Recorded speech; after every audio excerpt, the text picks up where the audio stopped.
మా product already జూసారు. తర్వాత మేము డీటెయిల్డ్‌గా ఎక్స్‌ప్లెయిన్ చేసాము. కస్టమర్ నిజంగా కొంటారని అనుకున్నాము. కానీ ఆలోచించుకొని చెప్తా అన్నారు. ఇంటికెళ్ళిన తర్వాత ఫోన్ లిఫ్ట్ చేయట్లేదు. లేదంటే మళ్ళీ వాళ్ళే కాల్ బ్యాక్ చేయట్లేదు. వాట్సాప్ చూస్తే కూడా బ్లూ టిక్ వచ్చింది కానీ ఇంకా రిప్లై రాలేదు.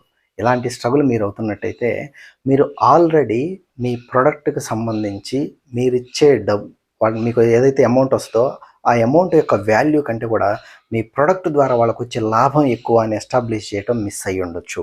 లేదా మీరు ఆల్రెడీ కమ్యూనికేట్ చేసిన మీ ప్రొడక్ట్ యొక్క ఫీచర్సు, దాని యొక్క బెనిఫిట్స్ ఏవైతే ఉంటాయో, అంతకంటే బెటర్ ఆప్షన్స్ కోసం చూస్తూ ఉండుండొచ్చు.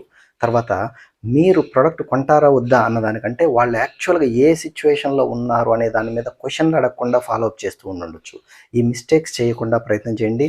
మీరు ఖచ్చితంగా క రిజల్ట్స్ వచ్చే ఛాన్స్ పెరుగుద్ది. తర్వాత ఒకే విధమైన విధానంలో గాకుండా మెసేజ్ గానీ, వాయిస్ మెసేజ్ గానీ, వాట్సాప్ రూపంలో గానీ, వాల్యుబుల్ వీడియో పంపించడం గానీ చేయండి.